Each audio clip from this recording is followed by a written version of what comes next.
नमस्कार, आप देख रहे हैं हमारा समाचार और मैं हूं आपके साथ दिव्या शेखावत। राजस्थान की सबसे बड़ी भर्ती का जब जिक्र होता है तो सबसे पहले आरएएस का नाम आता। हो भी क्यों ना भाई, राजस्थान की सबसे बड़ी भर्ती है और आरएएस बनना हर किसी के बस के बात भी नहीं है, लेकिन हर किसी का सपना जरूर होता है कि क्यों ना मैं भी आरएएस बनकर अपने माता पिता का नाम रोशन करूं। फिलहाल जो है आरएएस का रिजल्ट घोषित हुआ है और काफी सारे जो है विद्यार्थियों ने बाजी मारी है। काफी सालों की मेहनत जो है स्टूडेंट्स की रंग लाई है।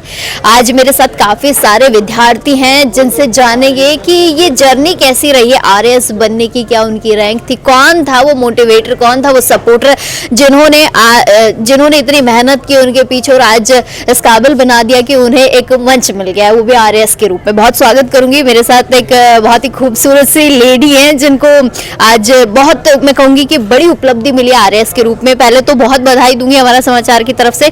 और खुशी कैसी, और फिर अपना नाम बताइए। मैम खुशी तो बहुत है, थैंक यू। और मेरा नाम प्रशस्ति है, प्रशस्ति सिंह, और मेरी रैंक है 53। और 3 रैंक है। कहाँ की रहने वाली है? मैम जयपुर से ही डोमिसाइल है मेरा, जयपुर की रहने वाली हूँ मैं।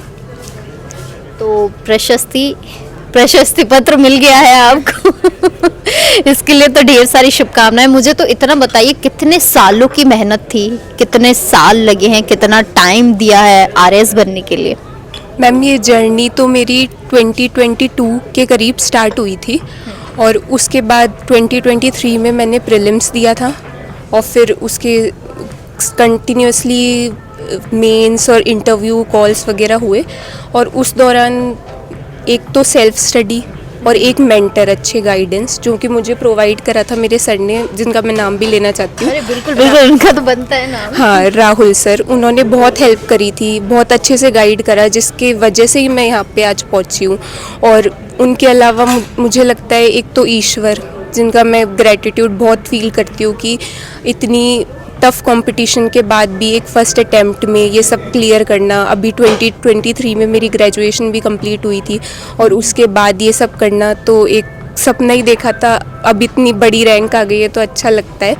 और इसके अलावा मैं अपने पेरेंट्स का बहुत ही ज़्यादा वो करना चाहूँगी, ग्रेटिट्यूड देना चाहूँगी उनको, क्योंकि मेरी मम्मी ने इतनी सपोर्टिव रही हैं थ्रू आउट दी जर्नी कि मुझे कुछ भी नहीं कि बस आप पढ़ो बेटा, हमेशा इस तरह का सपोर्ट। मेरे पापा इतने सपोर्टिव थे, मेरा फैमिली इतनी सपोर्टिव थी, मेरे फ्रेंड्स जो थे, स्पेशली मेरी बेस्ट फ्रेंड जो थी उसने बहुत हेल्प करी। मतलब हर किसी का इतना योगदान है कि मुझे नहीं लगता कि मैंने कुछ एक्स्ट्रा करा है।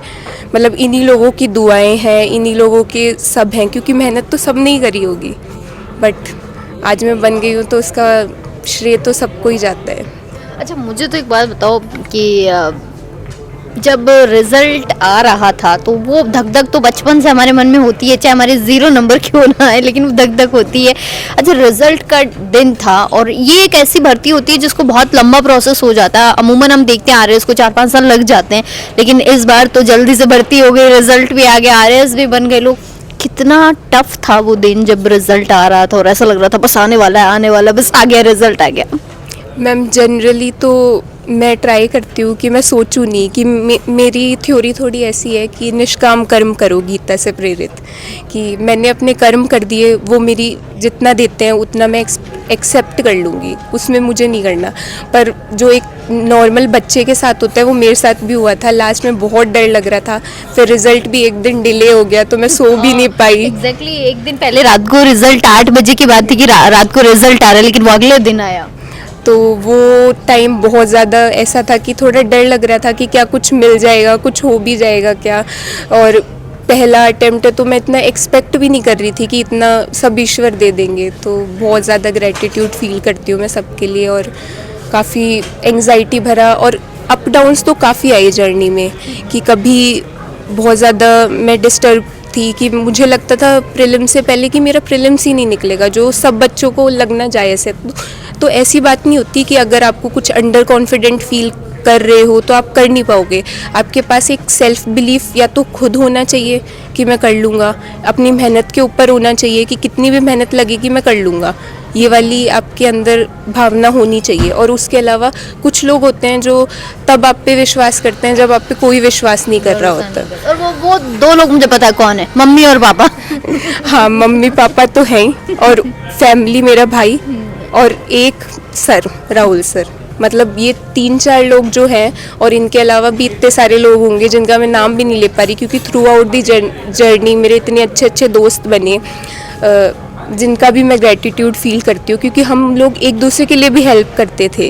कि जैसे पेपर 4th का यहाँ पे बहुत वेटेज होता है, तो हम लोगों ने एक पर्सनली ग्रुप बना रखा था जिसमें एक दूसरे के चेक करते थे, डेली लिखते थे, कंसिस्टेंसी मेंटेन करते थे। तो एक अच्छा पीयर ग्रुप होना भी ज़रूरी है।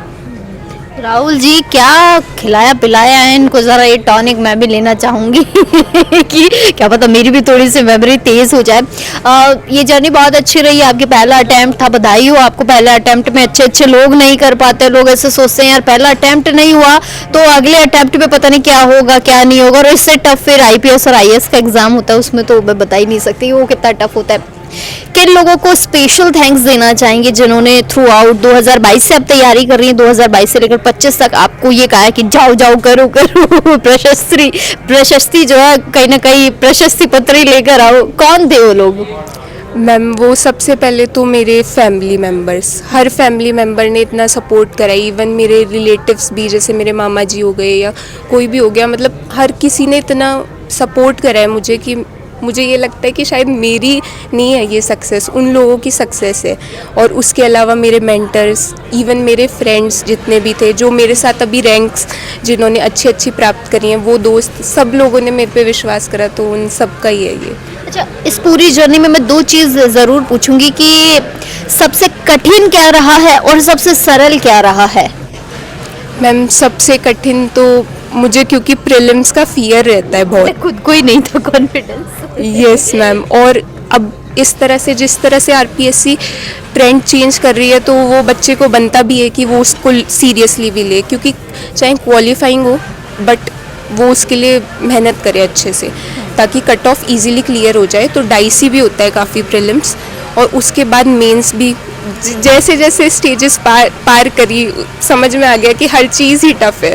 जो हमें लगता है कि अरे ये चीज़ आ रही है, अभी प्रीलिम्स है तो प्रीलिम्स टफ़ है, जब मेंस आता है तो ऐसा लगता है प्रीलिम्स नहीं था टफ़, मेंस था टफ़, और मेंस हो जाए फिर वो इंटरव्यू टफ़। तो मतलब यही सब है कि सारे स्टेजेस इक्वली। कौन से रैंक मिलेगी, मतलब अभी 53 आप रैंक पे आई हैं, तो आपको किस रैंक पे क्या पोस्ट मिल सकती है? आपको क्या लग रहा है कि भाई ये पोस्ट, और आपको अगर ऑप्शन मिल जाए तो फिर किस डिपार्टमेंट में जाना चाहेंगी?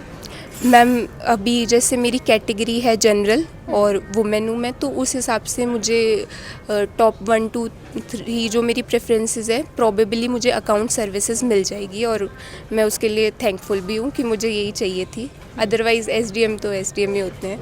बात तो भाई बहुत बढ़िया करी है, क्योंकि देखो पता गांव में जैसे ना एक हवलदार का रुतबा होता है ना कि ये तो एसएचओ के बराबर है, ठीक वैसे एसडीएम साहब आ रहे हैं, एसडीएम साहिब आ रही है, तो मैं आपको ढेर सारी बधाई दूंगी हमारा समाचार की तरफ से।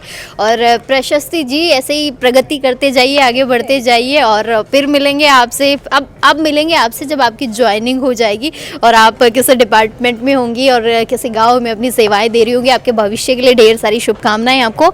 और मैं तो यही कहूँगी स्टूडेंट्स को भी कि देखिए तैयारी करते लीजिए, पहले अटेम्प्ट में इन्होंने किया है, क्या पता आप भी कर लीजिए।